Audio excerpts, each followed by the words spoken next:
અમદાવાદના ગોતા વિસ્તારમાં ગટર ઉભરાવાની સમસ્યાને કારણે લોકો ત્રાહિમામ પોકારી ચૂક્યા છે।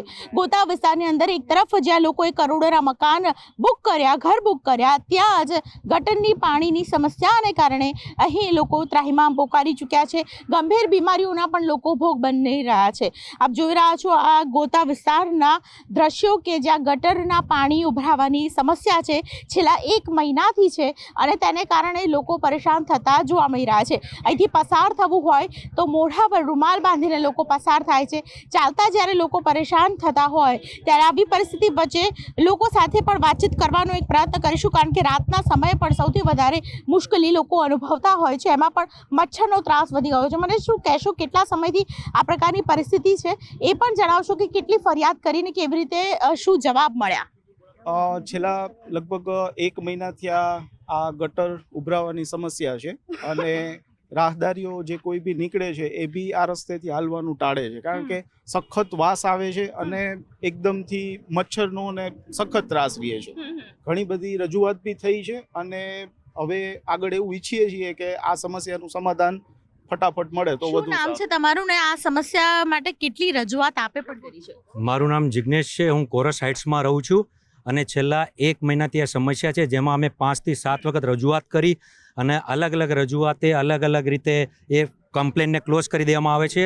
દર વખતે અલગ અલગ બહાના બનાવવામાં આવે છે કે ભાઈ આ નાકોડાવાળાનું પ્રોબ્લેમ છે, આ ગટર લાઇનવાળાનું આગળથી પ્રોબ્લેમ છે, રોડવાળાનું પ્રોબ્લેમ છે અને અમારી સોસાયટી આગળ જ આટલું બધું પાણી ભરાય છે જેથી બહુ વાસ મારે છે અને સખત બીમારીઓ પણ થાય છે, અથવા વૃદ્ધો પણ અહીં રહે છે। 5 સોસાયટીનો પરિવાર રેઝિડન્સ છે અહીં આજુબાજુ, જેથી વૃદ્ધોને જવા આવવામાં તકલીફ પડે, લેડીઝને પારાવાર મુશ્કેલી પડે છે, પગ ઘણી વખત પાણીમાં પડી જાય છે અને બહુ ગંદકીના હિસાબે બહુ ત્રાસ થઈ રહ્યું છે। રીતે આપ હાઈરાઇઝ બિલ્ડિંગને જોશો તો કરોડોના મકાન અહીં છે, પરંતુ અત્યારે પરિસ્થિતિ એવી છે બેન, અહીં રહેવું કેટલું મુશ્કેલ છે? બહુ જ ઘણું મુશ્કેલ થઈ ગયું છે। અમે એક્ટિવા લઈને નીચે ઉતરે તો પડી જવાની બી બીક લાગે, પાણી એટલું ભરાયેલ છે, રોડ બહુ નીચાણવાળા છે એના હિસાબે બહુ જ તકલીફ પડે છે અને મચ્છરોનો બી ત્રાસ બહુ થઈ ગયો છે। કોઈ અકસ્માત પાણીને કારણે, ગટરના પાણીને કારણે સર્જાયા છે? હા, ઘણી વાર એક્ટિવા લઈને નાની બેબી બી હોય, ટ્યુશન ક્લાસીસમાં જતી હોય તો પડી જવાનો બી ભય રહે છે। છોકરાઓ સાયકલ લઈને ઉતરે તો બી એવું થાય છે, નાના છોકરાઓને બહાર નીકળતા નથી, મચ્છર બી એટલા થયા છે, બીમારી બી એટલી થઈ છે। તો આ વાત ગોતા વિસ્તારની છે, એ વિસ્તારની જે પોશ વિસ્તારમાં ગણવામાં આવે છે, પરંતુ હાલની પરિસ્થિતિ એવી છે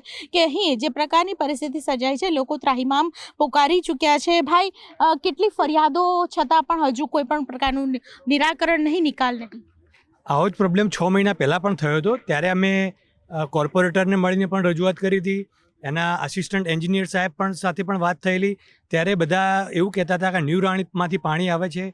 2-3 વખત આવીને ચેક પણ કરી ગયા, એમના કહેવા પ્રમાણે કે તમારી ગટર બ્લોક નથી થઈ, પણ આગળનું પાણી છે એમાં સફાઈ ચાલી રહી છે, એના કારણે પ્રોબ્લેમ થાય છે। એ વખતે પણ અઠવાડિયાથી 10 દિવસ આ પ્રોબ્લેમ ચાલેલું અને ત્યાર પછી એનું નિરાકરણ આવેલું। અત્યારે આ પ્રોબ્લેમ લગભગ 1 મહિનાથી ચાલી રહ્યો છે। પાછળ ફોલિયાઇટ્સ બાજુના ભાગમાં રોડ બની રહ્યો છે, એનો જે ખાડો ખોદીને મૂક્યો છે એ લગભગ 1.5 મહિનાથી ખાડો ખોદીને મૂકેલો છે, એની અંદર 1.5 મહિનાથી પાણી ભરાયેલું પડી રહેલું છે અને કેમેરામેનને હું વિનંતી કરું કે પાણી જોઈશે તો પણ ખ્યાલ આવશે કે એમાં કેટલી લીલ પડી છે, એના ઉપરથી અંદાજ આવે છે કે આ પ્રોબ્લેમ કેટલા સમયથી ચાલી રહ્યો છે। મને તો એવું લાગી રહ્યું છે કે કોર્પોરેશનના પાછળના રોડ સાથે જાણે કોઈ નિસ્બત જ ના હોય એવું લાગી રહ્યું છે, કારણ કે અમારી કોઈ રજૂઆત સાંભળતું નથી। અમે રજૂઆત કરવા જઈએ તો ઘણા લોકોને ખબર જ નથી કે કોરસ હાઇટ્સ સોસાયટી કઈ બાજુ આવી।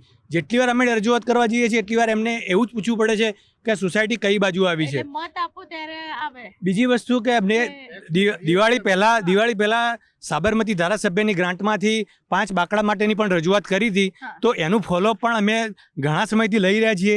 ત્યારે પણ એમને એવું કહ્યું કે આ રજૂઆત તમે તમારા સિવિક સેન્ટરમાં કરો, તો અમે અમારા કોર્પોરેટરને વાત કરી તો એકબીજા પર ટાળ્યા કરે છે અને હજુ સુધી એ બાકડાની કોઈ અમને સગવડ મળી નથી।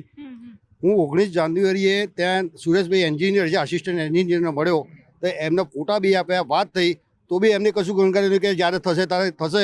તો અમે એએમસીને ટેક્સ આપીએ છીએ, તો શેના માટે? કંઈ મફતના ટેક્સના પૈસા આપીએ છીએ, તો એમને ધ્યાન તો રાખવું જોઈએ ને। અમારી સોસાયટીને કોઈ ધ્યાન જ નથી। હવે 1 મહિનાથી આ પ્રોબ્લેમ છે, 10 થી 12 વખત કમ્પ્લેન આવે, દર વખત જાય ત્યારે કમ્પ્લેન આપો એમ કરે છે, એટલે એનો કોઈ જવાબ આપતા નથી। એટલે આ બેકારી જ છે, બેદરકારી જ છે એએમસીની। એટલે અમારું તો એવું કહેવું છે કે આ લોકોને ખરેખર જલ્દી જેટલું થાય એટલું ફોલોઅપ લઈ અને એનું નિરાકરણ લાવવું જોઈએ, કારણ કે ઘણા નાના બચ્ચાઓ એનામાં જે ગંદકી થાય છે, બીમાર પડ્યા છે, તો એનું કંઈક તો સોલ્યુશન હોવું જોઈએ ને। તો પૈસા શેના માટે આપીએ? ટેક્સ બાકી સાંભળે છે કે કોર્પોરેટર પણ વાત નથી પહોંચાડતા. કોર્પોરેટર વાત સાંભળે છે પરંતુ એનું કોઈ પરમનન્ટ સોલ્યુશન નથી આવતું. ઘણીવાર એવું રજૂઆત કરે છે લોકો અમને કે આ આગળનો પ્રોબ્લેમ છે. કોઈ વાર એવી રજૂઆત થાય છે કે મોટી કેપેસિટીનો પંપ ચલાવ્યો એના કારણે બીજા એરિયાનું પાણી તમારી સોસાયટીમાંથી તમારી ગટર આગળથી ઉભરાય છે.